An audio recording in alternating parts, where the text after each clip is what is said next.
Isipin mong nakatali ka sa isang trabahong walang bayad, walang benepisyo, at kahit mamatay ka pa, kailangan mo pa ring mag-clock in kinabukasan. Iyan ang kapalaran ng mga bayani sa mundong ito, dahil gaano man karaming beses silang mamatay sa labanan, patuloy silang binubuhay muli at pinipilit na magpatuloy sa pakikipaglaban.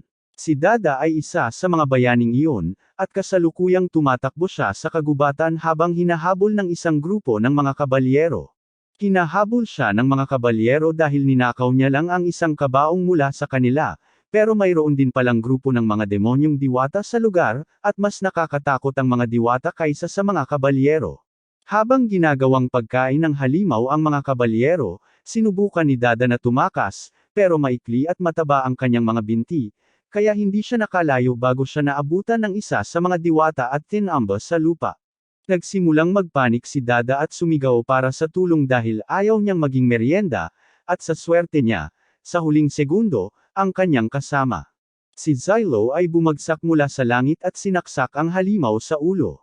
Nagpapasalamat si Dada na buhay pa siya, pero tila natuhag siya habang tumatakas para sa kanyang buhay, at masakit talaga, kaya hindi pa siya handang harapin ang lahat ng iyon. Sinabi niya kay Xylo na patayin na lang siya dahil bubuhayin naman siya ng simbahan pabalik sa base, pero sinuntok siya ni Xylo sa mukha at sinabihang tigilan ang pag-iisip ng ganoon. Walang pakialam ang simbahan kung mamatay sila dahil palagi nilang mailalabas ang kanilang mga kaluluwa mula sa impyerno at may lalagay sa mga bagong katawan, ngunit pagkatapos ng bawat kamatayan at muling pagkabuhay, unti-unting nabubura ang mga alaala ng iyong kaluluwa, at sa huli, makakalimutan mo kung sino ka. Natanto ni Dada na tama si Xylo, kaya pumayag siyang gamutin ni Xylo ang kanyang sugat, gaano man ito kasakit. Ilang sandali pa, maayos na ang lahat kay Dada, pero sa sandaling iyon, napansin ni Xylo ang kabaong doon, at tuluyan ang nag-sink in sa kanya na may ginawang talagang katangahan si Dada. Hinahabol siya dahil ninakaw niya ang kanyang kabaong, pero hindi maintindihan ni Xylo kung bakit pa magsusumikap si Dada na magnakaw ng ganitong bagay mula sa mga kabalyero. Humihingi ng paumanhin si Dada at sinasabing hindi siya sigurado kung bakit niya ginawa yon. Nakita lang niya ang mga kabalyero na nagdadala ng kabaong at naisip niya, siguro kaya kung nakawin yan, at bago pa niya namalayan, tumatakbo na siya sa kagubatan dala ang kabaong. Kailangan ni Xylo ang buong lakas ng pagpipigil sa sarili niya para hindi hiwain ang lalamunan ni Dada pagkatapos ng ganoong stunt, pero nagmamakaawa si Dada na huwag na lang pansinin dahil, sa pinakamasamang senaryo, maibabalik lang nila ang kabaong, at babalik sa normal ang lahat. Hindi naman na lalo pang lalala ang sitwasyon nila, kahit ano paman. Gayunpaman, nang pumunta sila sa kabaong para tingnan ito, napagtanto nila na mas lalo pang lumala ang kanilang sitwasyon. Masama na nga ang pagnanakaw ni Dada ng kabaong, pero may bangkay ng babae sa loob nito, at mukhang mahalaga talaga siya, kaya siguradong magagalit ng husto ang HQ tungkol dito. Akala ni Dada ay dapat siyang maging maharlika, pero alam ni Xylo na ang batang babae ay hindi man lang tao, isa siyang diyosa. Hindi siya agad naniwala kay Dada dahil naaalala niya na ang mga diyosa ay mga sandatang nilikha upang talunin ang mga Demon Lord, at palagi silang mukhang malalaking bukol ng bakal, hindi maliliit na batang babae, ngunit sigurado si Xylo na ang batang ito ay isa sa kanila. Sa sandaling iyon, narinig ng dalawa ang tunog ng busina sa malapit, kaya pumunta sila para tingnan ito, ngunit sinabi ni Xylo kay Dada na iwan ang diyosa. Ang tunog ay nagmula sa isang grupo ng mga kabalyero sa malapit na lambak, at tiyak na pinapatay sila doon. At sa buong oras, nanunood si Xylo habang iniisip, ang galing naman. Hindi naman ako yon. Naging pabaya ang mga kabalyero habang sumusulong, kaya naman madali silang nahulog sa patibong ng mga diwata. Pero kahit kasalanan nila, hindi lang basta-basta makakapagmasid si Xylo habang namamatay sila. Sa personal, wala siyang pakialam sa mga kabalyero, pero may ilan pa sa kanila na buhay doon sa ibaba, at ang opisyal niyang misyon sa pagkakataong ito ay tiyakin na hindi bababa sa kalahati ng mga kabalyerong hari sa lugar ang makaligtas, kaya ang pagliligtas sa mga lalaking ito ay makakatulong sa kanya na maabot ang kanyang kota. Gayunpaman, habang malapit na siyang tumalon, narinig nila ni Dada ang isang boses mula sa likuran nila. Siya ang Diyos ang babae mula sa kabaong, at mukhang buhay na buhay siya, pero ang makita siya ay talagang nakakainis kay Xylo. Narinig niya ang sinabi nito tungkol sa pagliligtas sa mga kabalyero, at sa palagay niya ay magandang layunin iyon, kaya inalok niya ang kanyang kapangyarihan upang tiyakin ang tagumpay nito. Ngunit kapalit nito, kailangan niyang magbayad ng mataas na halaga. Gusto niyang tawagin siyang mabait na babae at tapikin ang ulo niya pagkatapos niyang matapos. Tila, ang mga diyosa ay dinisenyo na may napakalaking pagnanais para sa pagmamahal at pagkilala. Marahil bilang paraan upang kontrolin sila, ngunit tila walang pakialam si Teorita at sinasabing ang kanyang layunin ay tulungan ang kanyang piniling amo sa anumang paraan na kaya niya, at nangangahulugan iyon na handa siyang isakripisyo ang kanyang buhay upang matulungan si Xylo kung kinakailangan, ngunit ang kakulangan ng pagpapahalaga sa sarili ay bahagi ng dahilan kung bakit galit na galit siya sa mga diyosa. Tumalon siya mula sa bangin at sinabing siya na mismo ang bahala dahil hindi niya gustong umasa sa kapangyarihan ng isang diyosa, pero kailangan pa rin niya ang kakayahan ni Dada sa pagmamasid, kaya pinakiusapan niya itong ituro ang direksyon ng mga kabalyero. Talagang ayaw makisali ni Dada, pero may kota siyang kailangang matugunan, kaya wala siyang pagpipilian kundi ang sumunod. Habang bumababa si Xylo sa bangin patungo sa mga kabalyero, bigla niyang napagtanto na nasa likod niya lang si Teorita, at tinanong niya kung bakit siya narito. Sabi niya halata naman na gusto niyang protektahan ang kanyang kabalyero, pero sabi naman ng kabalyero, hindi niya kailangan ang tulong niya, at pagkakita niya sa isang diwata, binigyan niya ng liwanag at init na mahika ang isang punyal bago ito itinapon at nagdulot ng malaking pagsabog. Habang ginagawa lang ni Kivia ang kanyang makakaya para makasabay. Sa pagtatapos ng labanan, lahat ng halimaw ay natalo na, ngunit habang nagpapasalamat sa tulong ang mga kabalyero sa simula, nang mapagtanto nila na isa siya sa mga sinumpaang bayani, ganap na nagbago ang kanilang saloobin. Sa tingin nila ay isang kahihiyan na sila ay nailigtas ng isang tulad ni Xylo, at isa sa kanila ay itinutok pa ang espada sa kanya, na tila napakabobo dahil alam nilang lahat na si Xylo ang pinakamalakas na tao dito. Sa sandaling iyon, nakatanggap ng balita si Xylo na nagpa siya ang pangunahing unit ng mga banal na kabalyero na gumawa ng huling pagtatanggol malapit sa ilog upang pigilan ang sumusulong na mga demonyo, na sa teorya ay tila makatuwiran, ngunit kung hindi mo pa napapansin, karamihan sa mga kabalyero ay ganap na walang silbi laban sa mga demonyo, kaya walang paraan na mapipigilan nila ang buong hukbo ng mga halimaw. Parang sentensya na sa kamatayan, at karaniwan ay walang pakialam si Xylo sa mangyayari sa isang grupo ng mga mayabang na kabalyero, pero kung masyadong marami sa kanila ang mamamatay ng sabay-sabay, masasabing bigo ang kasalukuyang grupo ng bayani, at siya ay pahihirapan sa susunod na muling mabuhay. Hindi niya maaaring mangyari iyon, kaya naghahanda siyang pumunta upang iligtas ang pangunahing unit bago sila tuluyang mapuksa. Samantala, sa harapang linya, nakasalubong lang ng grupo na pinamumunuan ni Komandante Kivia ang hukbo ng mga demonyo, kaya inihanda nila ang kanilang mga sibat na kidlat, at sa kanilang kabutihang palad, nagawa nilang patayin ang unang ilang alon ng mga halimaw, ngunit marami pa rin ang natitira, kaya maaga man o huli, malalamangan sila. Sa kabutihang palad, dumating si Xylo sa tamang oras upang iligtas sila. Well, actually, marami nang namatay na mga kabalyero, kaya hindi ko masasabing saktong oras ang pagdating niya, pero at least nandito siya, at mas mahusay siya kaysa sa mga walang kwentang kabalyerong ito, kaya madali niyang kaya ang kasalukuyang alon ng mga halimaw, at ang mga kabalyero ay namangha sa hindi kapani-pani walang pagpapakita ng kapangyarihan. Lumapit si Commander Kivia kay Xylo, at bagaman nagpapasalamat siya sa tulong nito, medyo nagdududa rin siya sa katotohanang bigla na lang lumitaw sa larangan ng digmaan ang isang hindi kilalang mandirigma. Sa sandaling iyon, naabutan ni Teorita si Xylo, at nagagalit siya dahil sinubukan na naman itong iwanan siya. Kinikilala ni Kivia si Raida bilang diyosa na dapat sana ay dinala sa Goltol, at ngayon ay lalo pa siyang nagdududa kay Xylo dahil sa palagay niya ay inatake nito ang grupo ng mga nagbabantay upang nakawin si Raida. Ipinaliwanag ni Xylo na malamang patay na ang mga kabalyerong nag-e-escort kay Raida, pero hindi niya kasalanan iyon, at bukod pa rito, wala siyang interes na makipagkasundo sa isang diyosa. Ito pa rin si Kivia at humihingi ng tamang paliwanag, pero gaano man kagustuhan ni Xylo na ipaliwanag sa kanya ang lahat ng detalye, wala silang oras para dyan dahil papalapit na ang Demon Lord. Habang sumusulong ang Demon Lord, ang kagubatan sa paligid nito ay nasisire ng salot ng demonyo, ginagawang halimaw ang mga hayop, At ang makakita ng napakaraming demonyo na sabay-sabay na papalapit ay hindi kapani-paniwalang nakakatakot para sa mga tropa, kaya nawawalan sila ng lakas ng loob at impulsibong nagpaputok kahit na binabalaan sila ni Kivia na huwag gawin iyon. Lumabas na isa iyon sa pinakamasamang pagkakamaling nagawa nila, dahil ang Demon Lord na ito ay may force field na hindi lang humaharang sa mga atake, kundi ibinabalik din ang pinsala sa kanila, kaya malaking bahagi ng mga banal na kabalyero ay napuksa. Habang patuloy pa rin ang pag-usad ng mga demonyo, sinabi ni Xylo kay Kivia na talo na ang laban na ito, kaya dapat na silang lahat umatras habang may pagkakataon pa. Gayunpaman, kahit alam ni Kivia na siya ang tama, tumanggi pa rin siyang umatras. Sinabi ni Xylo sa kanya na mamamatay siya kung mananatili siya rito, at ang tanging dahilan kung bakit siya dumating ay dahil may utos siya na suportahan ang kanilang pag-urong.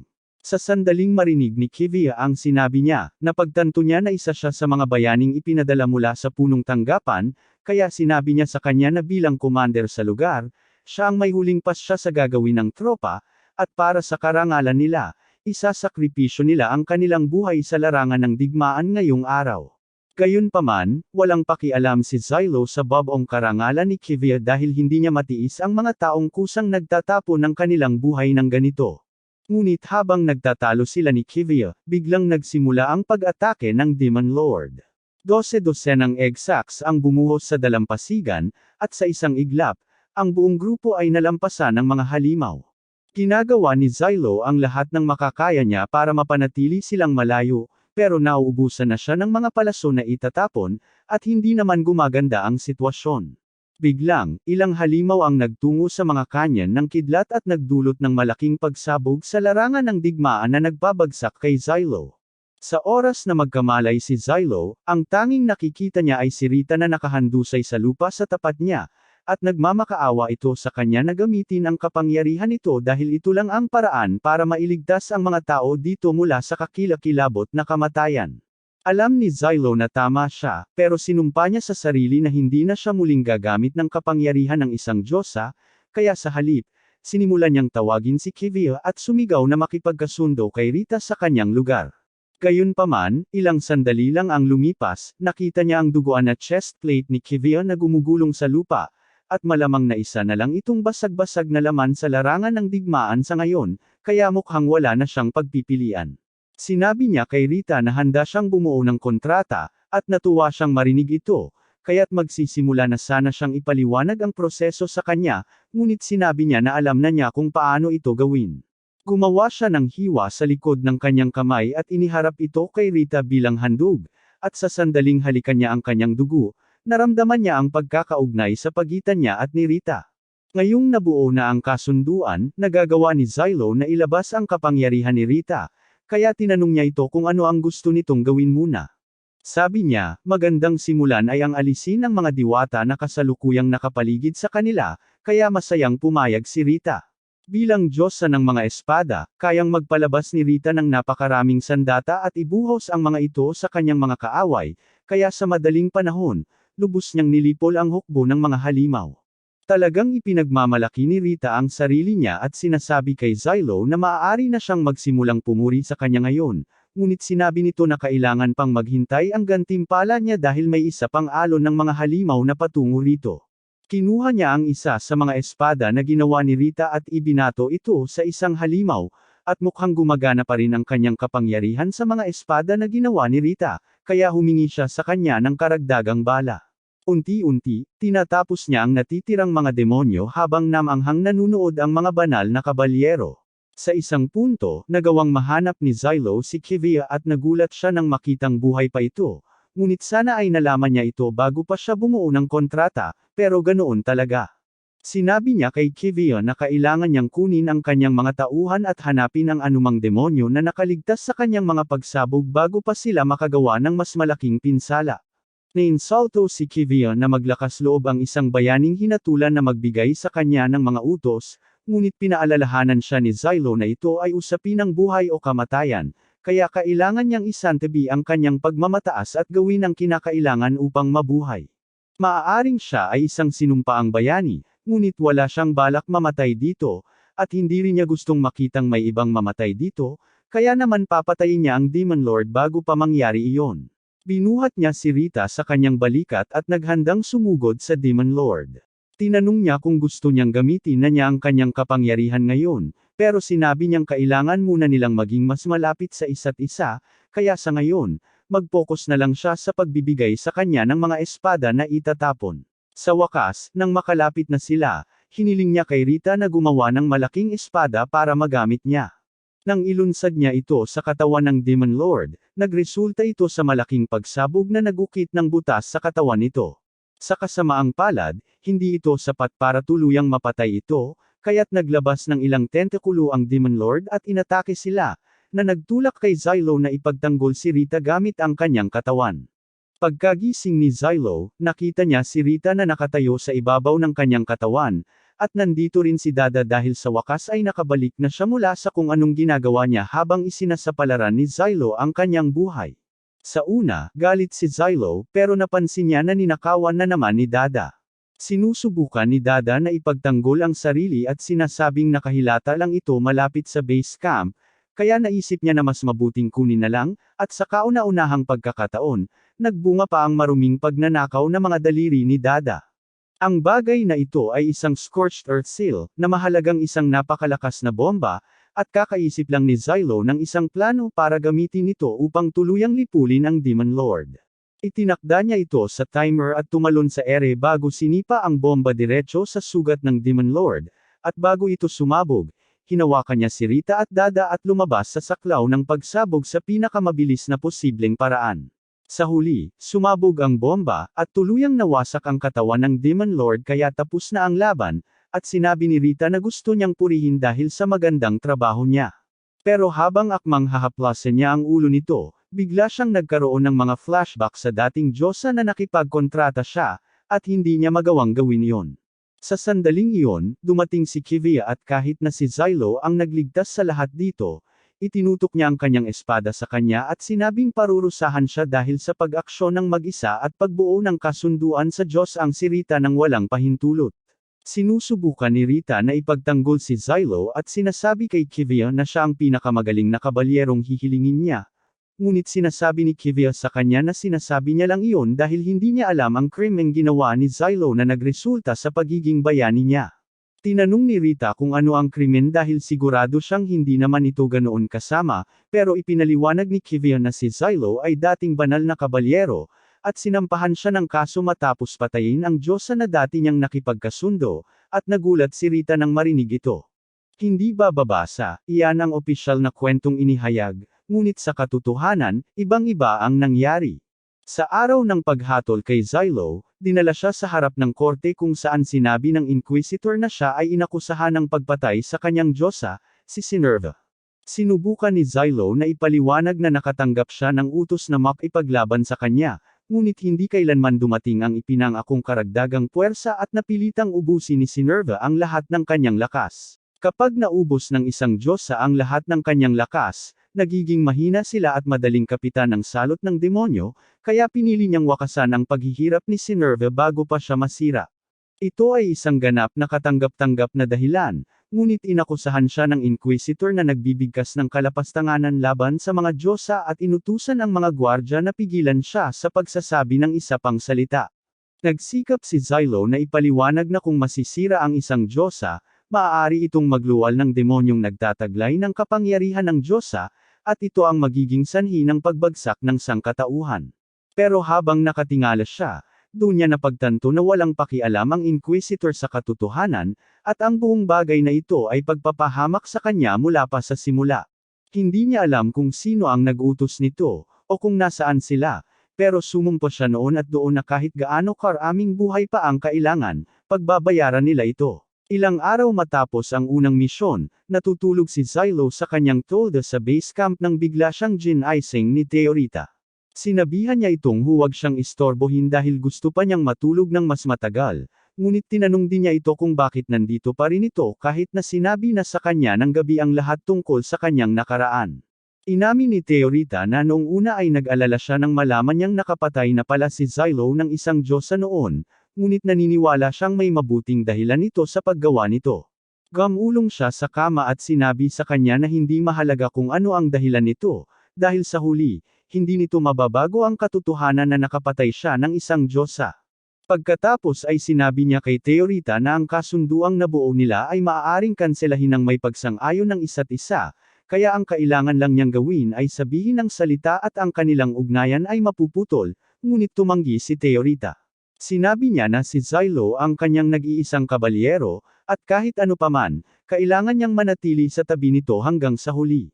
Nang sandaling iyon, nakatanggap si Xylo ng mensahe mula kay Vayne Team na nagsasabi sa kanya na sila ay itinalaga sa isa pang misyon, at kailangan nilang umalis kaagad.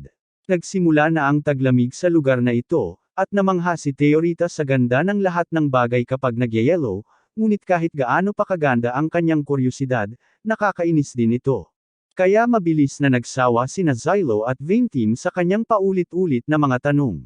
Samantala, pabalik sa HQ, nakatanggap si Kivion ng sarili niyang misyon, at ayon sa kanyang superior, ihihinto niya ang orihinal na misyon sa transportasyon at tatango sa mga tunnel ng Z1 upang tumulong sa paglilinis ng mga ito.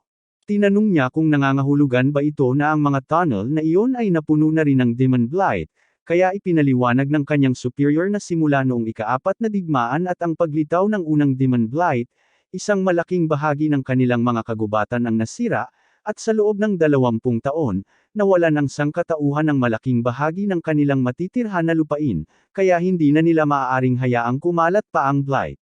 Upang matiyak ang tagumpay ng misyon, ipinadala ang Hero Team upang tumulong sa misyon, kaya sinabi ni Kivion na lalabas siya agad upang makipagkita sa kanila. Pero bago siya umalis, hiniling sa kanya ng kanyang superior na batiin ang High Priest na si Marlin kung sakaling makasalubong niya ito roon. Nang gabing iyon, nagkakampo sina Teorita at ang iba pa sa kakahuyan nang mapansin niyang matagal na niyang hindi nakikita si Dada.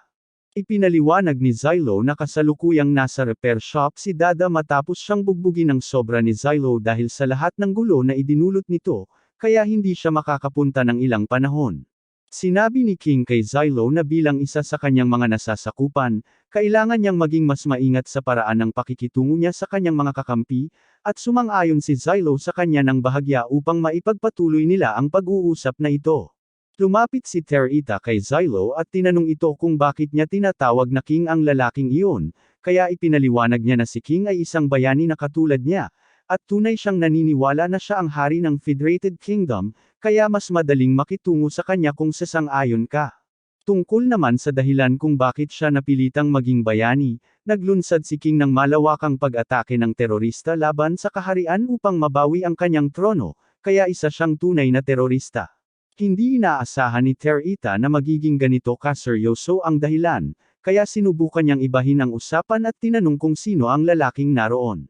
Ipinaalam sa kanya ni Xylo na si Tatsuya iyon, ngunit naisip ni Teorita na medyo kakaiba na nakatitig lang ito sa langit ng ganoon. Hindi rin alam ni Xylo kung bakit niya ginagawa iyon, ngunit tulad ng ipinaliwanag niya kanina, kapag ang isang bayani ay namatay at nabuhay muli, nawawala ang bahagi ng kanilang memorya at personalidad, kaya kung hindi sila mag-iingat, lahat sila ay magiging katulad ni Tatsuya balang araw. Kinabukasan, sa wakas ay nakarating sila sa Nayon, ngunit tila hindi masaya ang mga taga-Nayon kahit na dumating na ang tulong.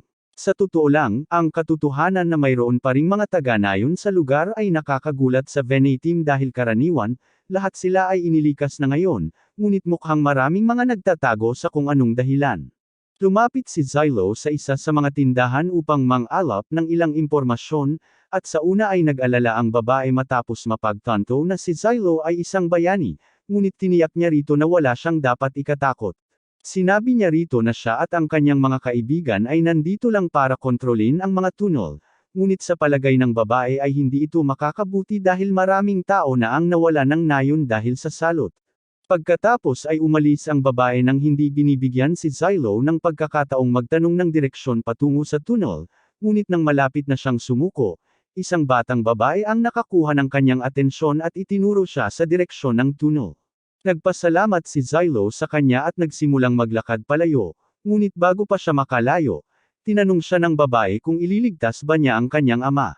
Nanatiling tahimik si Xylo at nagpatuloy sa paglalakad palayo dahil kahit na naaawa siya sa kanya, Kung ang kanyang ama ay nasa mga tunnel na iyon, malamang ay matagal na itong patay ngayon, at ayaw niyang bigyan siya ng anumang maling pag-asa.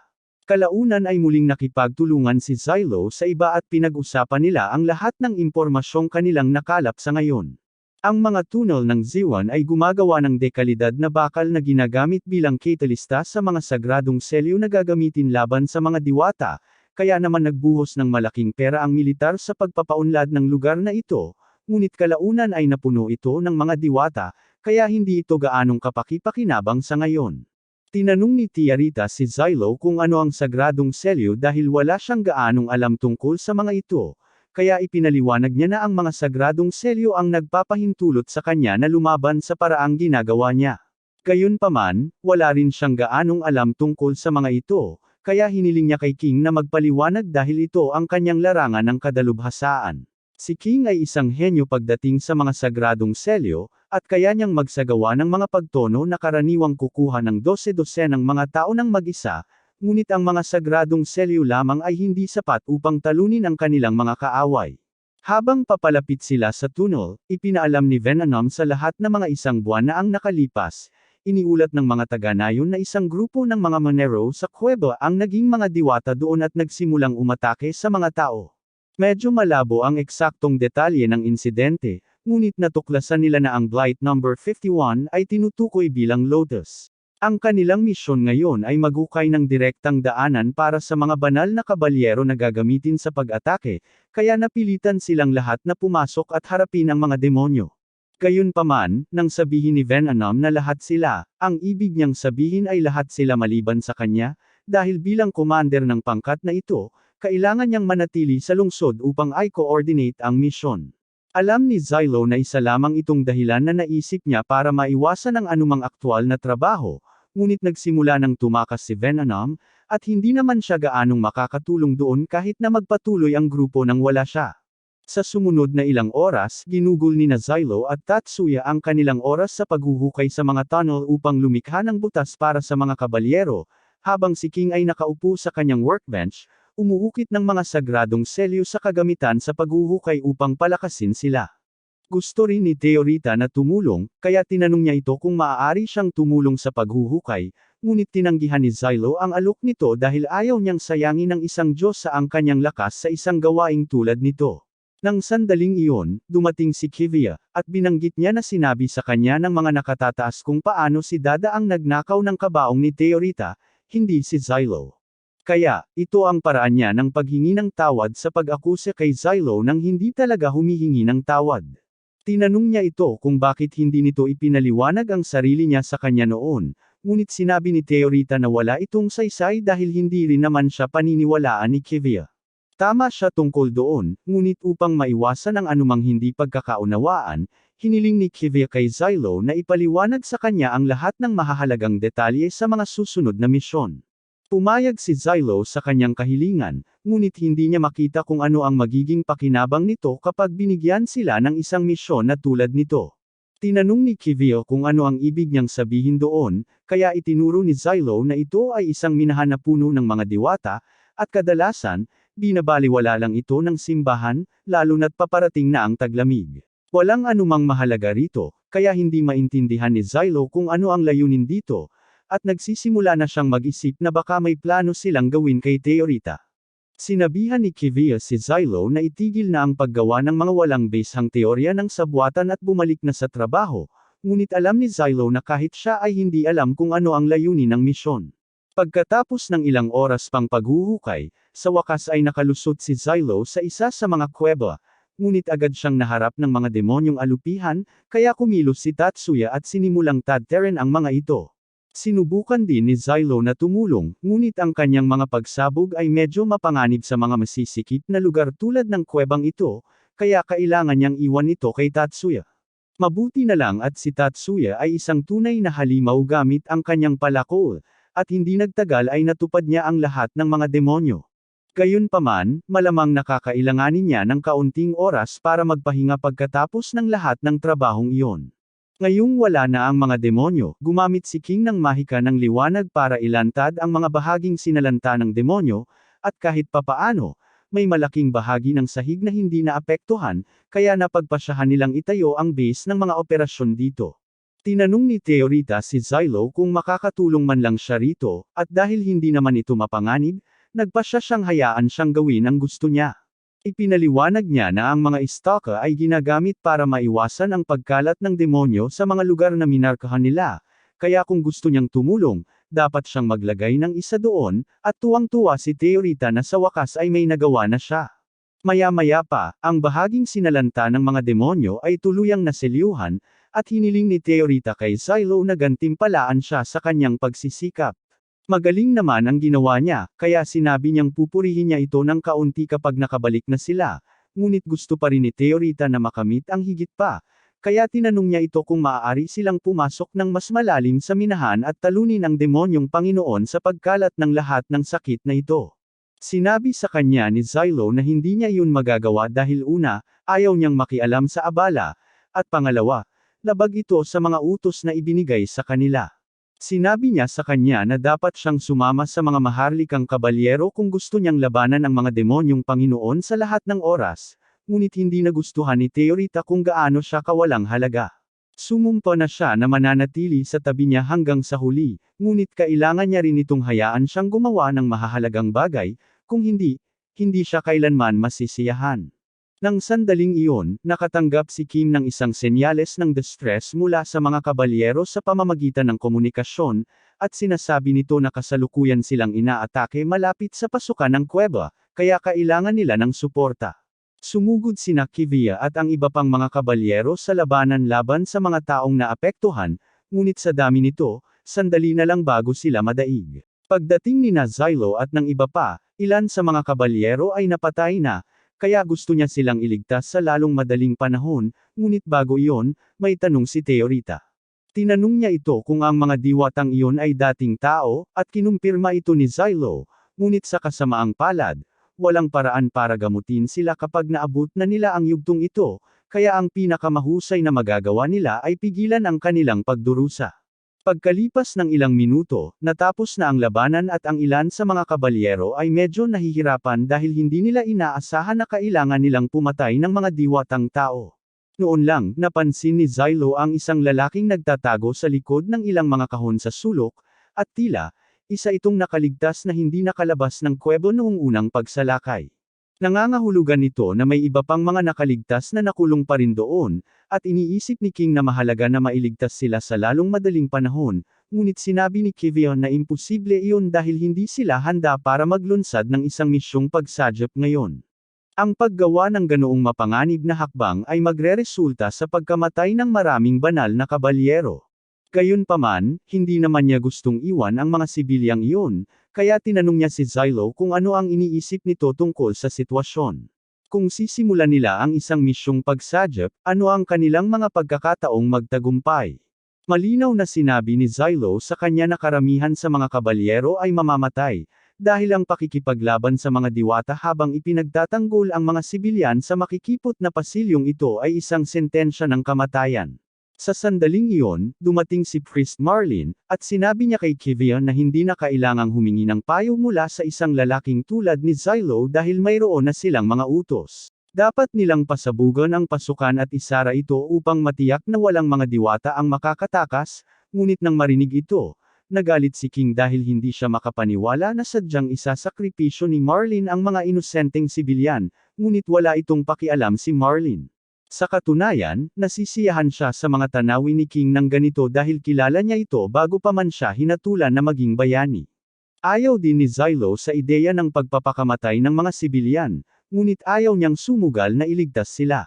Gayunpaman, nang makita niya ang mukha ni Teorita, naalala niya ang batang babae noon at kung gaano ito kalungkot, kaya nagbago ang kanyang isip at sinabing personal niyang ililigtas ang mga tao. Natapos na nila ang pag-set up ng base ng mga kabalyero, kaya natapos na ang kanilang opisyal na misyon at walang pumipigil sa kanila sa pagliligtas ng mga tao sa kanilang libreng oras, ngunit habang ipinagdiriwang ni Teorita ang katotohanan na sa wakas ay makakagawa na siya ng isang bagay na kabayanihan, sinabi ni Xylo sa kanya na kailangan niyang manatili rito. Tutal, hindi niya maaaring hayaang mamatay si King dahil sa isang bagay na tulad nito. Ang mga taga-nayon ay kasalukuyang nakulong sa isang bahagi ng minahan, desperadong sinusubukang itaboy ang mga diwata, ngunit nang malapit na silang lamunin, dumating si Xylo at pinasabog sila. Pagkatapos ay tumalon si Tatsuya at sinimulang lipulin ang mga halimaw ng walang awa, at napakahusay niya sa kanyang ginagawa. Sinubukan siyang hulihin ng isa sa mga bulate sa isang sapot, ngunit masyadong matalas ang kanyang likas na ugali para doon, kaya't lumingon siya at hiniwa ang sapot bago inatake ang iba pang mga halimaw, at ilang minuto ang lumipas, halos tapos na sila ni Xylo, ngunit hindi ibig sabihin noon ay tapos na ang lahat. Maaaring ligtas na ang mga manggagawa sa ngayon, ngunit ang paglabas sa kuwebang ito ay magiging isang hiwalay na hamon, kaya kung hihilingin ni Xylo kay King na mag-ukit ng mga sagradong selyo sa kanilang mga kagamitan upang bigyan sila ng pagkakataong lumaban. Ang mga sagradong selyo ay gumagana gamit ang luminescence bilang kanilang pinagmumulan ng kuryente, kaya kadalasan ay maaari silang ma-recharge ng sikat ng araw, ngunit dito sa ibaba, walang sikat ng araw, kaya ang mga ito ay magkakaroon lamang ng ilang gamit bago sila maubusan ng enerhiya. Ang mga sagradong selyo ni Xylo ay gumagana ng pareho, ngunit ang kanyang katawan ay kayang mag-imbak ng ilang beses na mas mataas kaysa sa normal na dami ng luminescence ng isang ordinaryong tao, kaya naman napanatili niya ang kanyang mapanirang kapangyarihan dito sa ibaba. Gayunpaman, maaari pa ring maubos ang kanyang kapangyarihan, kaya kailangan nilang lahat na makalabas sa kuwebo sa lalong madaling panahon, kung hindi ay para silang mga nakaupong pato. Naghanda sila para simulan ang paglalakbay patungo sa labasan, ngunit bigla na lamang, nagsimulang yumanig ang lupa sa ilalim ng kanilang mga paa at dose-dosenang mga diwata ang pumaligid sa kanila ng sabay-sabay. Ito ang pinakamasamang tiyempo na maiisip, ngunit wala silang pagpipilian sa sitwasyon, kaya sinabi ni Xylo sa lahat na kailangan nilang bumuo ng isang linya ng depensa at panatilihin ang kanilang posisyon hanggat maaari. Pagkatapos ay sinimulan niyang pasabugan ang ilan sa mga diwata, ngunit ang mga manggagawa ay masyadong takot na lumaban dahil hindi pa sila nakaranas ng mga bagay na tulad nito noon. Sa kasamaang palad, wala silang gaanong pagpipilian, kaya sinabi ni Xylo sa kanila na kailangan nilang ipagtanggol ang kanilang sarili, o sila ay magiging isang tanghalian ng diwata. Samantala, sa pagtatapos ng gabi, silang lahat ay nagpapahinga lamang sa gilid ng pasukan, naghihintay kung makakabalik pa si Xylo ng buhay habang tinatapos nila ang pag-aayos ng kanilang base, at sa buong oras, si Teorita ay nagtatampo sa sulok dahil naiwan siya. Sinabi ni Marlin kay Kivio na sa tingin niya ay wala nang gaanong halaga si Teorita bilang sandata dahil tila talagang may gusto ito kay Xylo, ngunit anuman ang nais niyang ipahiwatig, ipinaalam ni Kivio sa kanya na siya at ang iba pang mga kabalyero ay pupunta upang tumulong sa misyon ng pagsadyap sa sandaling matapos nila ang pag-aayos ng base dito. Para naman kay Xylo at sa iba pang mga tao, pagkatapos ng isang mahirap na labanan, matagumpay nilang nalipol ang lahat ng mga diwatang umaatake sa kanila, ngunit ang kanilang moral ay nasa pinakamababa dahil hindi sila naniniwala na makakabangon sila mula rito. Sinubukan silang hikayati ni Xylo na bumangon muli at lumaban, ngunit silang lahat ay masyadong pagod at walang pag-asa para gawin ito. Sinimulan ni Xylo na sigawan sila na tumigil na sa pag-uugaling ganyan dahil hindi sila kailanman mabubuhay kung susuko sila, ngunit hindi niya sila masabihan, kaya nagpa siya si King na magbigay ng talumpati. Alam niya na inilaan ng mga lalaking ito ang halos lahat ng kanilang buhay sa kanilang mga trabaho, at ang kanilang trabaho ang dahilan kung bakit umunlad ang kahariang ito. Nahirapan na sila sa masasamang sitwasyon noon at nananalo pa rin, kaya hindi na kailangang sumuko sa takot dito dahil mabubuhay pa rin sila. Nakita ng mga lalaki ang hitsura ng purong kumpiyansa sa mga mata ni King, at binibigyan sila nito ng motibasyon na kailangan nila upang makabangon muli at gawin ang kanilang makakaya. Alam nila na sina Xylo, King, at Tatsuya ay mga bayani, at sa buong buhay nila, sinabihan sila na ang mga bayani ang pinakamasamang kriminal sa mundo, ngunit pinili pa rin ni Xylo at ng iba na iligtas sila kahit na karamihan sa iba ay itatakwil sila rito bilang mga bagay na hindi dapat ipagwalang bahala, kaya tunay silang nagpapasalamat sa kanila. Nang sandaling iyon, nagsimulang yumanig ang lupa habang dumarami ang mga diwata na papalapit, at nagsisimula ng madismaya si Xylo dahil patuloy ang mga ito, at walang paraan para malaman nila kung ilan ang nandito. Tumayo na ang lahat ng mga manggagawa at itinaas ang kanilang mga armas bilang paghahanda sa isang laban, at nang dumating ang mga diwata, si Xylo ang nanguna at umatake. Kinakabahan pa rin ang mga manggagawa tungkol sa lahat ng ito, ngunit napagdesisyonan na nilang bumaba kahit papaano, kaya isa sa kanila ang nagsimulang Icewing ang kanyang pala hanggang sa tuluyan siyang makalapit sa halimaw na uod, at salamat sa mga enchantment na inilagay ng hari dito, ang pala ay talagang nakagawa ng ilang malaking pinsala.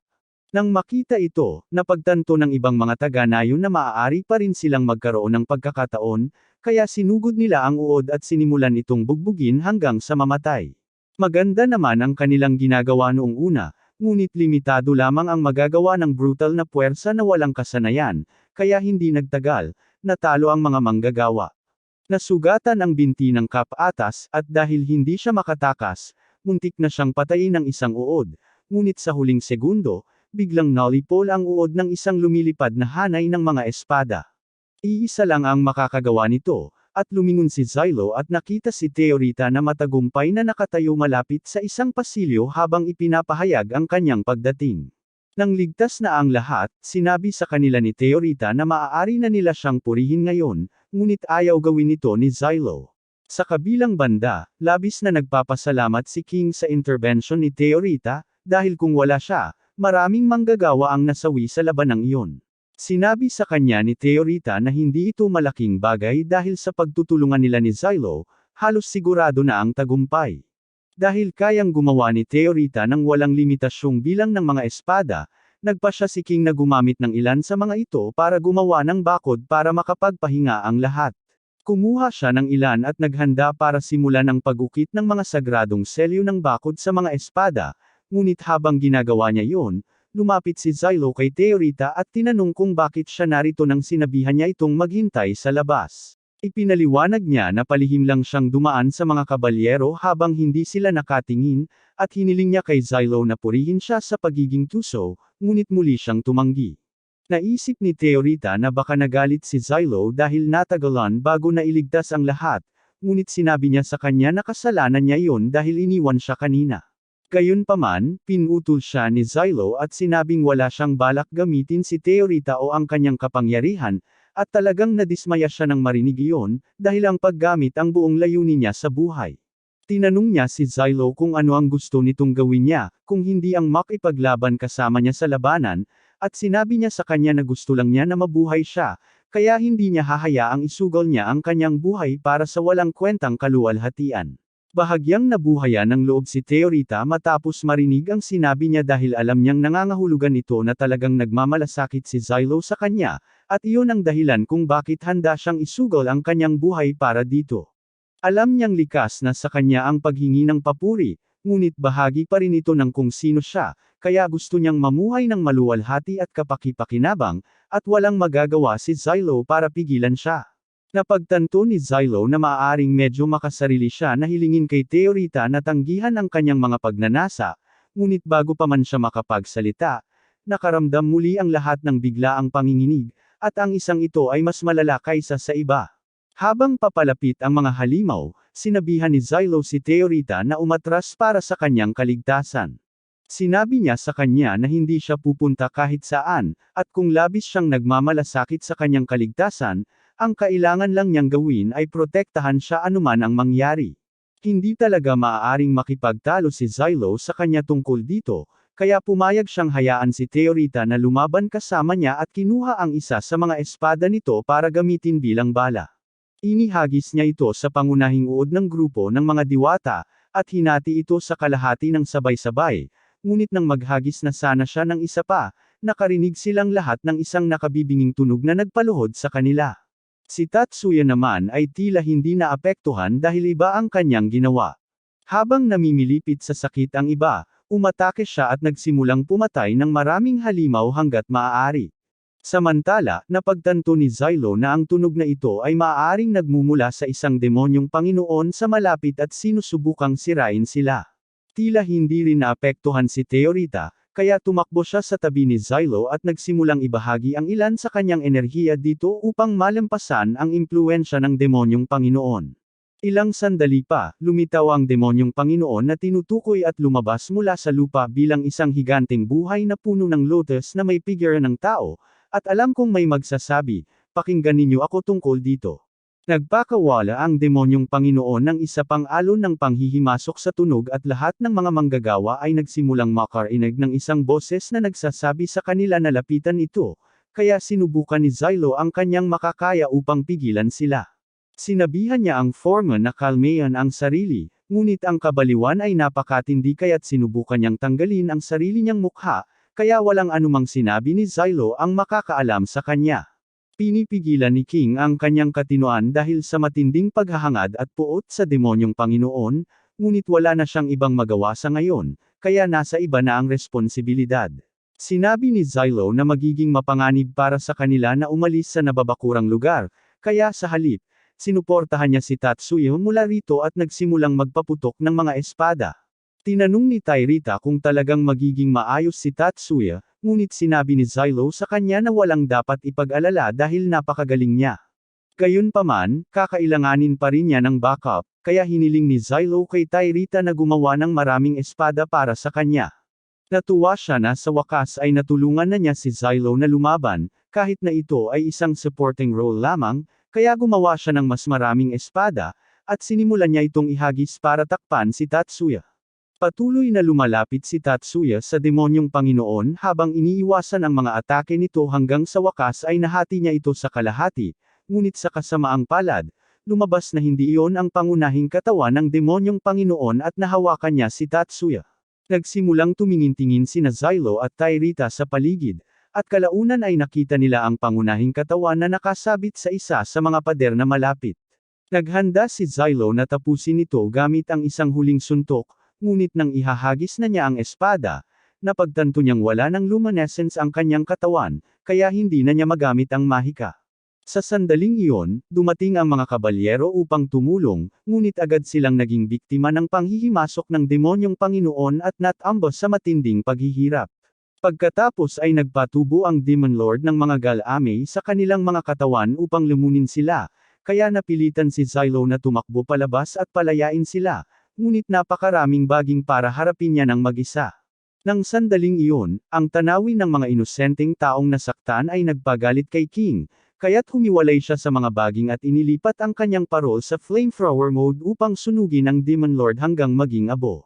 Talagang epektibo ang apoy laban sa mga halimaw na nakabase sa halaman, ngunit sa kasamaang palad, bago pa niya matapos ang trabaho, hinawakan siya ng Demon Lord sa bukong-bukong at kinaladkad pataas. Nahulog ang parol sa sahig, at sinubukan itong abutin ng Demon Lord, ngunit dumating si Tatsuya ng mahigpit at kinaladkad ito palabas ng lupa upang bigyan si Xylo ng sapat na oras upang makarating sa parol.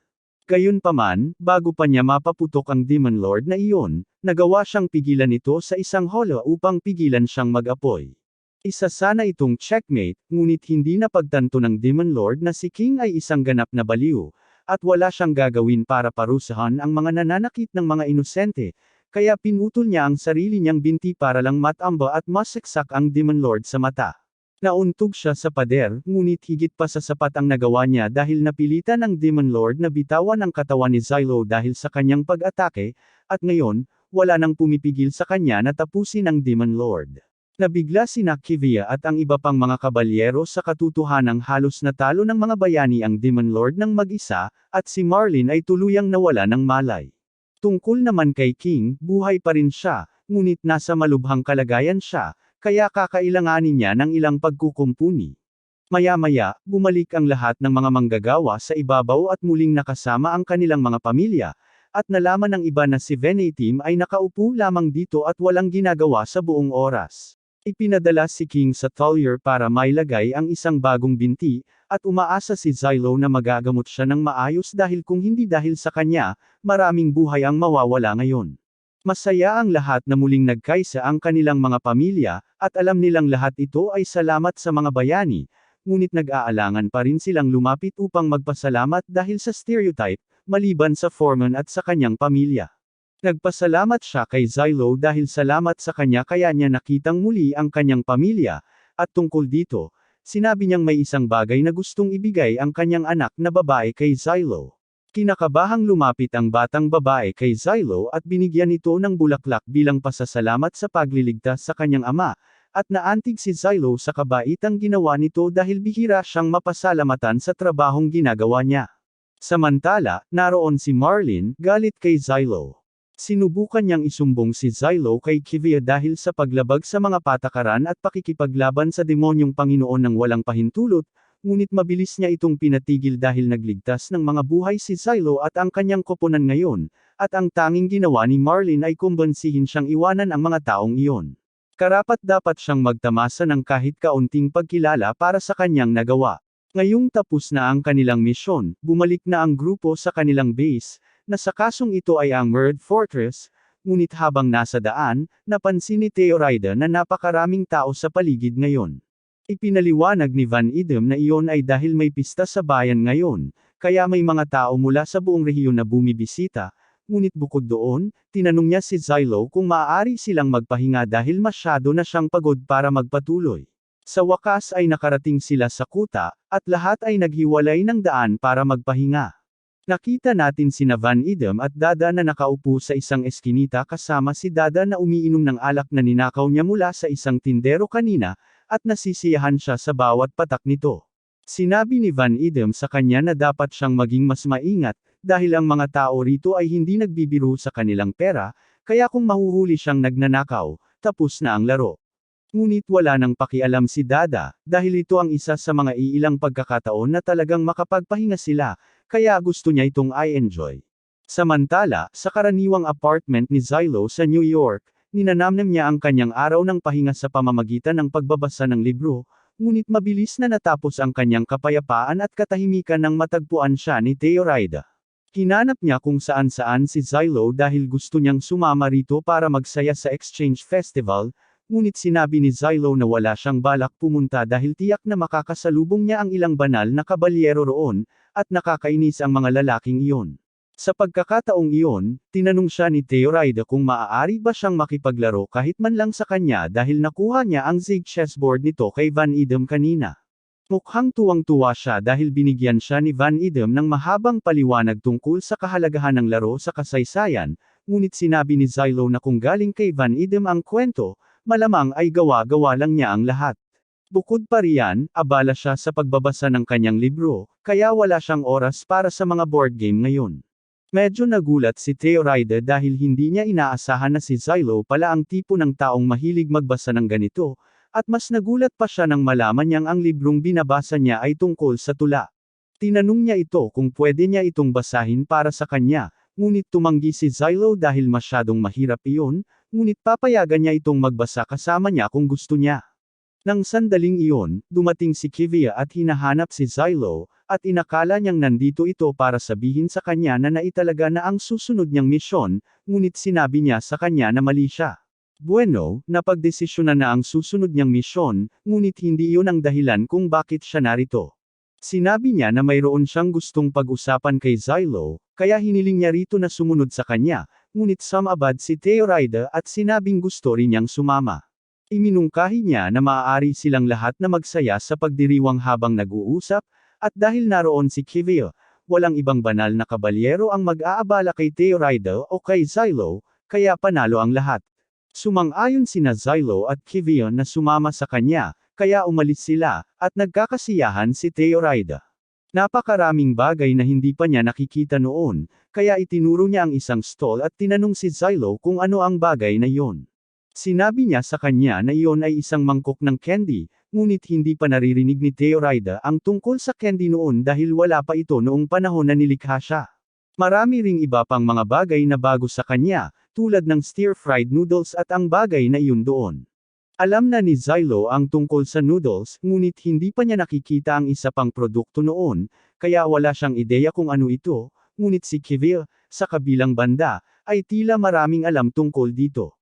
Ipinaliwanag niya na ito ay isang sikat na frozen treat mula sa unang kabisera na tinatawag na ice cream, at ito ay may kasamang honey, nuts, at caramel. Gustong-gusto ni Theoryda ang tunog nito, kaya tinanong niya si Zylo kung maaari siyang kumuha, at dahil ayaw siyang bigyan ni Theoryda, pumayag siyang bumili. Pagkatapos ay humarap siya kay Kivia at tinanong kung gusto rin ba niya ng isa dahil tila masigasig ito noong pinag-uusapan niya ang tungkol sa ice cream, ngunit sinabi nitong ayaw niyang sayangin ang kanyang pera dito ngayon. Sa pagkakataong iyon, inabutan ni Xylo si Theoryda ng ilang barya at hiniling na bumili ng 2 ice cream, kaya tumakbo siya para sumali sa pila.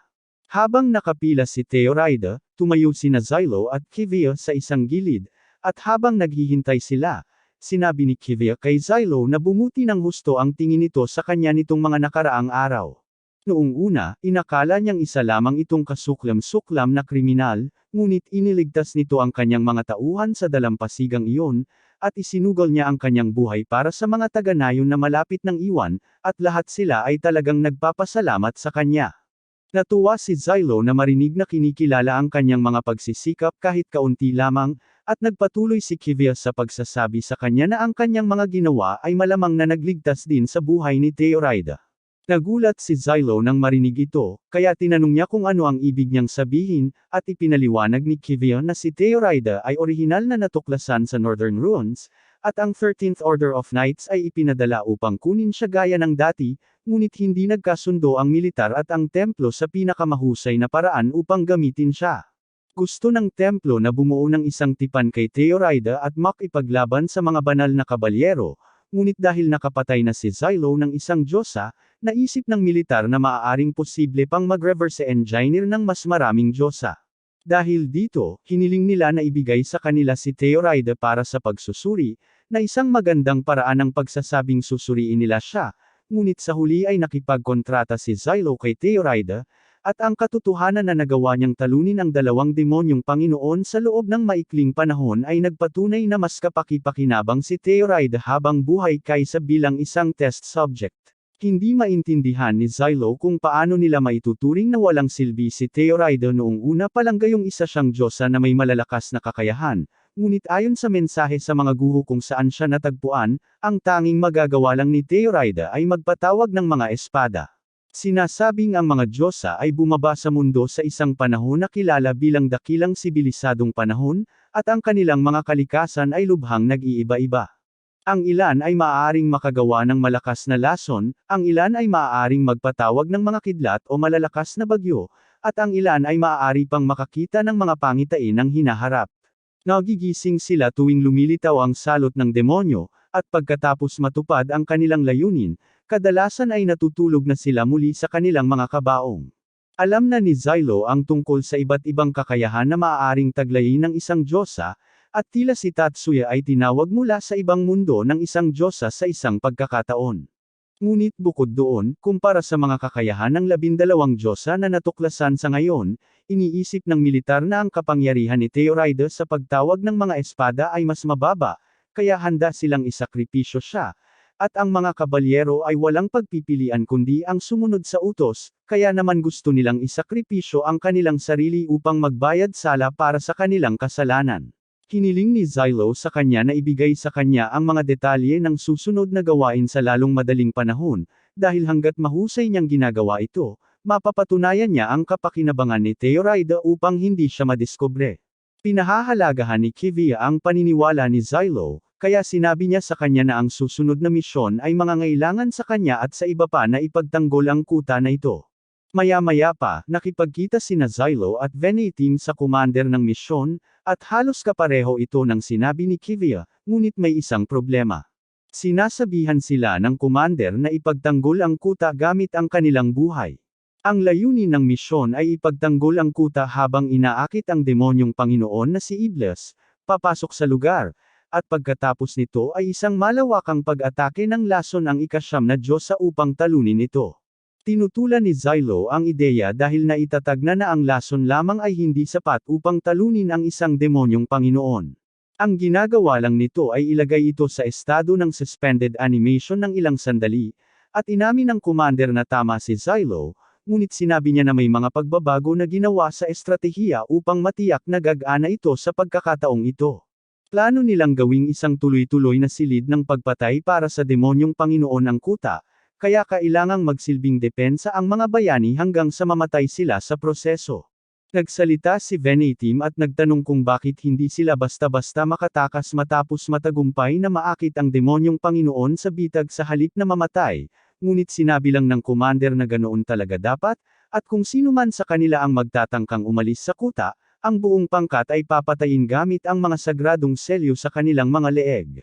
Hindi maintindihan ni Zylo kung bakit sila gagawa ng ganito kalayo para siguraduhing mamamatay ang lahat ng bayani, ngunit naalala niya ang paring iyon noon, at malamang ay may ilang paraan siya para mangyari ito dahil sa kanyang sama ng loob.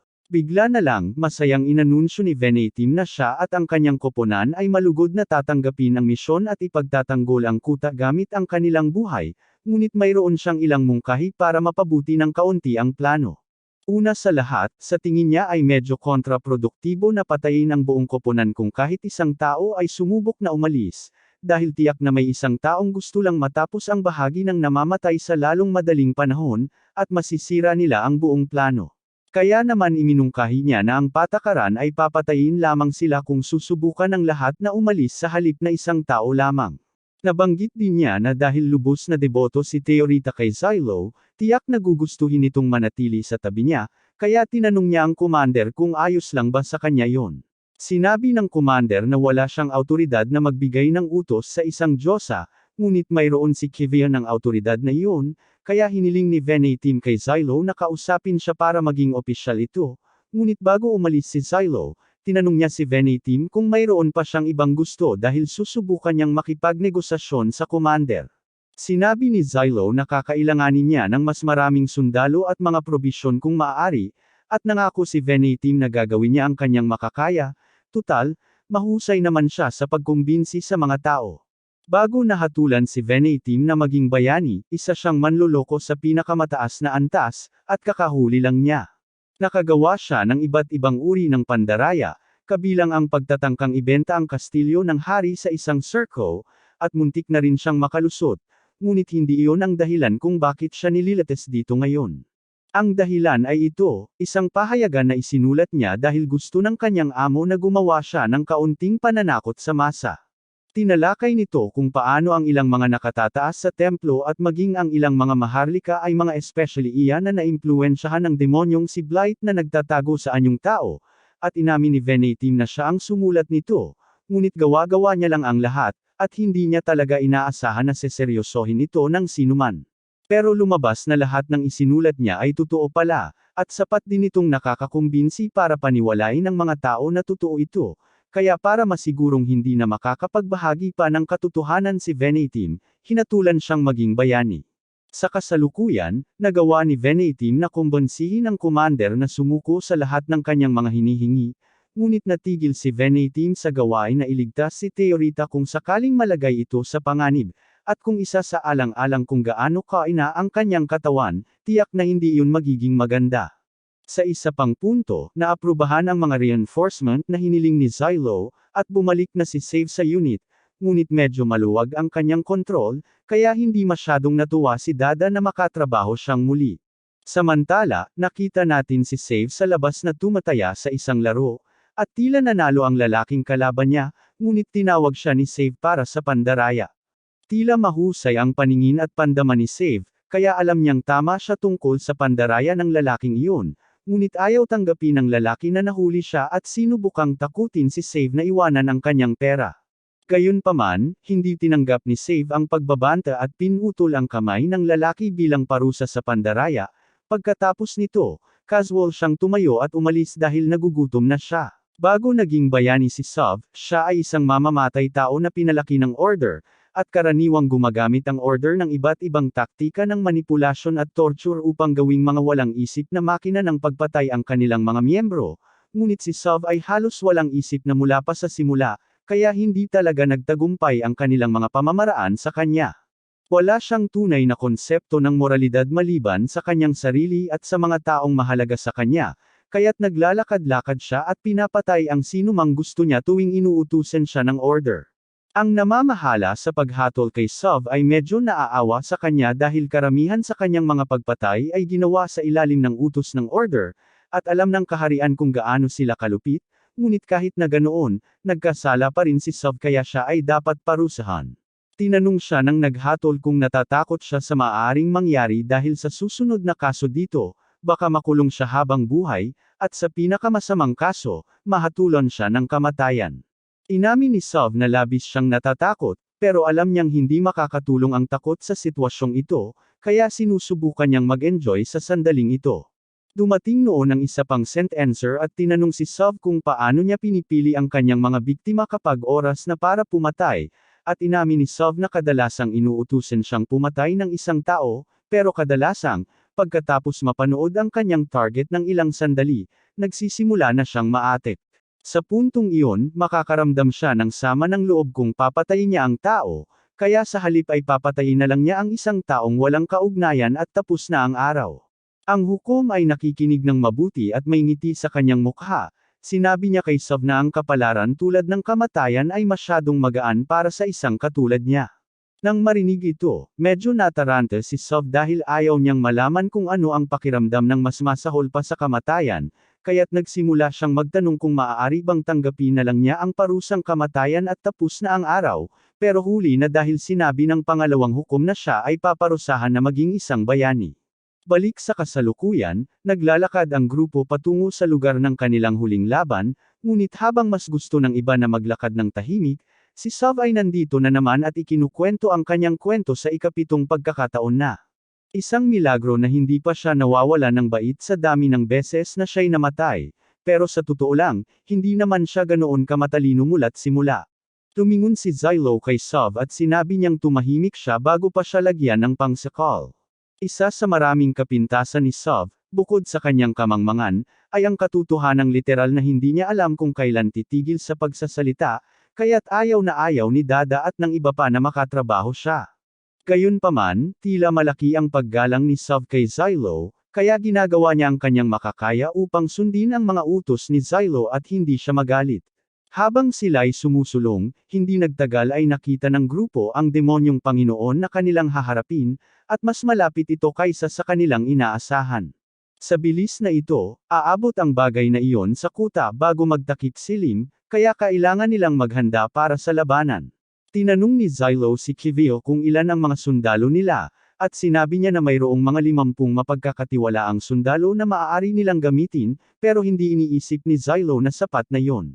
Sa kabutihang palad, nakapag-recruit si Venetim ng ilang bilanggo upang tumulong sa misyon, ngunit nag-aalala si Kivia dahil hindi niya natatandaan na may mga bilanggo na bahagi ng misyon. Ipinaliwanag ni Zylo na halos pinagsuhulan ni Venetim ang ilang tao upang makontrol ang ilang mga bilanggo sa death row, at dahil papatayin na rin sila, malaya si Venetim na gawin ang anumang gusto niya sa kanila. Dahil dito, napansin ni Dada na may ilang demonyo na tumatakbo sa unahan ng iba pang mga demonyo, at inisip ni Sov na maaaring sila ang mga scout ng demonyo, kaya tumingin siya at nakilala ang ilang mga demonyong aso sa gubat. Nagulat si Kivio na nakita ni Sov ang mga demonyo na napakalayo ng hindi gumagamit ng teleskopyo, ngunit sinabi ni Zylo sa kanya na normal lang ito para kay Sov dahil ang kanyang paningin ay higit pa sa kakayahan ng tao. Tinanong ni Zylo si Sov kung kaya ba niyang pabagsakin ang mga ito mula dito, at pumayag si Sov na subukan, pero sinabi niyang hindi siya makapagbibigay ng garantiya na tatamaan niya ang kanyang target. Sov ay kinuha ang kanyang espesyal na mahiwagang sibat at tinutok ito sa aso bago siya magpapaputok at pinasabog ang ulo nito. Talagang ipinagmamalaki ni Sov ang kanyang sarili dahil nakakuha siya ng direktang tama, pero pinaalalahanan siya ni Dada na marami pang mga aso ang kailangang asikasuhin, kaya kailangan niyang manatiling nakatuon. Tinanong ni Kivia si Zylo kung okay lang talaga na ipaubaya ito sa dalawang iyon, at sinabi ni Zylo na hindi naman dapat magkaroon ng problema dahil napakahusay ng kasanayan ni Sov sa pagbaril na literal niyang hindi pa nakitang nagkamali sa pagpindot ng baril ang lalaki. Medyo kumpiyansa siya na kayang patayin ni Sov ang karamihan sa mga scout, kaya ang natitira na lang ay ang mag-set up ng mga bitag. Nagulat si Kivio na napakakalmado ni Zylo kahit na ito ay isang taunang laban, pero sinabi niya na ayaw lang niyang bigyan ng kasiyahan ang mga nakatataas na tumitingin sa kanya nang may paghamak na makita siyang mamatay. At saka, kailangan niyang magtagumpay dito para patunayan ang kapakinabangan ni Theorid, kung hindi, siya ay madidiskaril sooner or later. Maraming chismis si Kivio tungkol kay Zylo, karamihan ay tungkol sa labis niyang pagnanasa sa kaluwalhatian na inilalagay niya sa panganib ang kanyang mga kasama, ngunit mukhang mali ang mga chismis. Tumatawa si Zylo at tinanong kung si Kivia ay isang maharlika dahil sila lamang ang nagkalat ng ganitong mga chismis tungkol sa kanya, ngunit sinabi ni Kivia na hindi siya maharlika.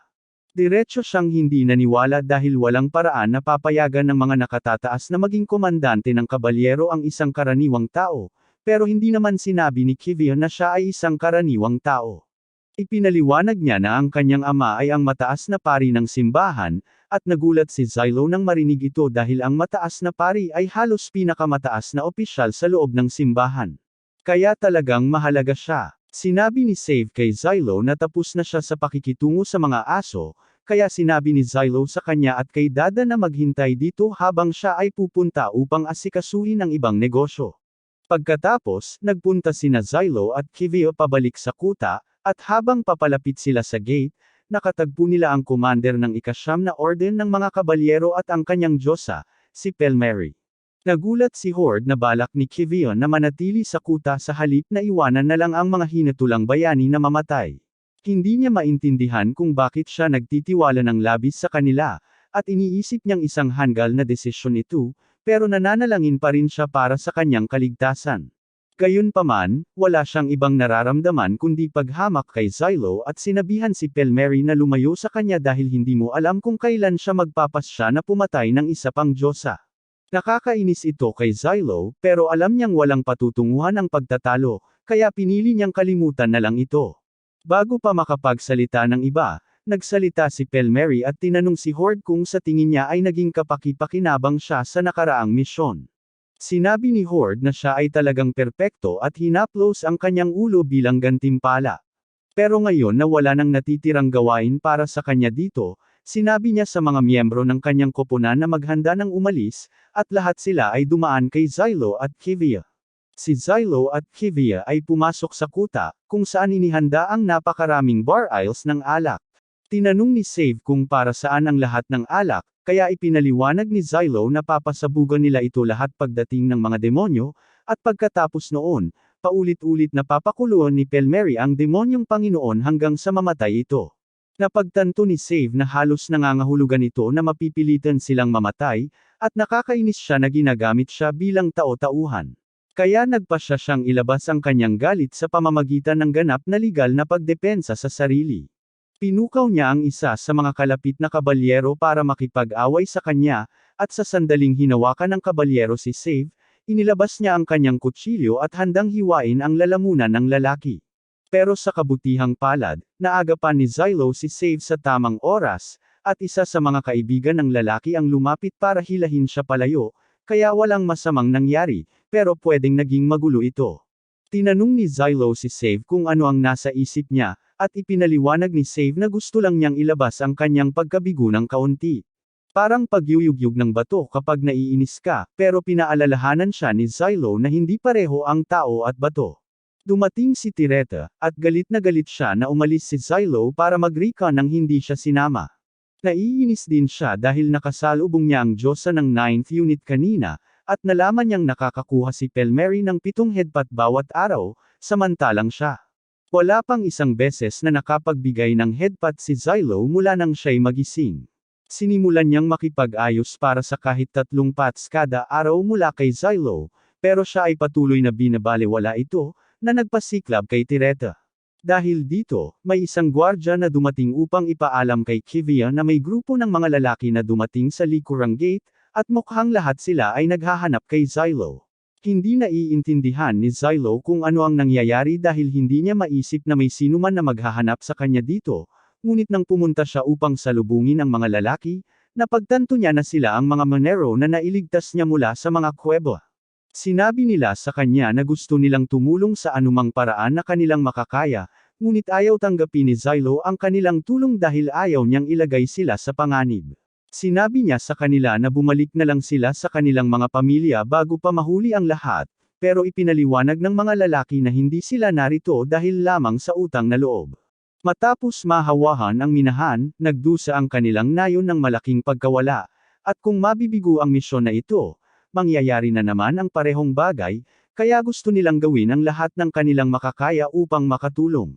Muli sanang tatanggihan ni Zylo ang mga ito. Ngunit biglang dumating si King at masiglang tinanggap ang tulong ng mga Monero. Sinubukan ni Zylo na pigilan siya sa paggawa ng ganitong padalos-dalos na desisyon dahil hindi naman angkop ang mga tao na ito para sa labanan, ngunit wala namang balak si King na isakripisyo sila sa digmaan. Sa halip, may mas epektibong paraan siya para matulungan sila.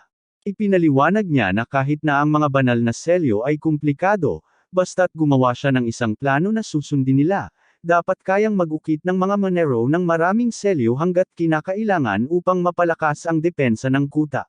Tubos na motibado ang mga lalaki ni Haring, kaya nagpasya si Zylo na hayaan muna silang gawin ang gusto nila. Ilang oras ang lumipas, natapos na ang lahat ng paghahanda para sa labanan, kaya't nagtipon-tipon ang lahat upang muling suriin ang mga detalye ng plano sa huling pagkakataon. Si Tatsuya ang in charge sa pagsasara ng mga underground passages, at si Save ang magiging tagapangalaga sa likurang pasukan ng kuta kasama ang mga bagong recruit mula sa bilangguan, habang si King naman ang magiging taga-suporta sa mga sniper kasama ang mga Monero. Tungkol naman sa gagawin ni Zylo, ang orihinal na opisyal na plano na pasabugan ang lugar na ito at lasunin ang Demon Lord ay isang hatol ng kamatayan para sa kanilang lahat, kaya't balak ni Zylo na kunin ang inisyatiba at gamitin ang mga bitag na inilatag niya kanina upang patayin ang Demon Lord bago ito makarating sa kuta. Makaraan ng kaunti, nakipagkita si Zylo sa mga na-recruit na mga bilanggo sa death row at sinubukang ipaliwanag ang plano sa kanila, ngunit na-offend sila sa ideya ng pagsunod sa mga utos ng isang bayani, kaya isa sa kanila ang hinawakan si Gylo sa damit. Sa kasamaang palad, iyon ay isang maling desisyon, dahil sa sandaling hinawakan ng lalaki si Gylo, pinaputukan ni Save ang isang ganap na ibang lalaki sa likod na abala sa kanyang sariling gawain. Lahat ng mga preso ay nagulat at tinanong kung bakit hindi na lang pinatay ni Save yung lalaking nagdudulot ng gulo, kaya ipinaliwanag niya na mukhang malakas ang malaking lalaki at kayang gumawa ng maraming trabaho, kaya sayang lang kung papatayin pa siya. Lumapit si Zylo kay Save at pinagsabihan siya laban sa pader, dahil kahit na hindi niya maikakaila na epektibo ito para mapansin nila, binalaan niya si Save na huwag na itong ulitin at umalis. At doon napagtanto ng mga bilanggo na ang pakikinig kay Zylo ang maaaring maging pinakamagandang pagkakataon nila para mabuhay dito. Tinawag si Zylo sa isang pulong kasama si Venetim, dahil kamakailan lang ay nakatanggap si Venetim ng isang liham na nakapangalan sa kanya. Gayunpaman, agad na sinabi ni Zylo kay Venetim na sunugin ang liham sa sandaling makilala niya ang selyo nito, ngunit sinabi ni Venetim na pakiusap na pakinggan siya.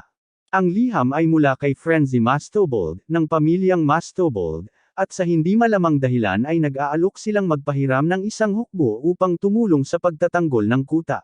Gusto sanang tanggapin ni Venetim ang alok dahil makabuluhang mapapataas nito ang kanilang tsansa na manalo, pero ayaw ni Zylo sa Frenzy, kaya tumanggi siya. Walang magagawa si Venetim para kumbonsihin si Zylo, kaya nagpasya siyang magpalit ng paksa at tinanong si Zylo kung naniniwala siya sa mga teoryang konspiratibo.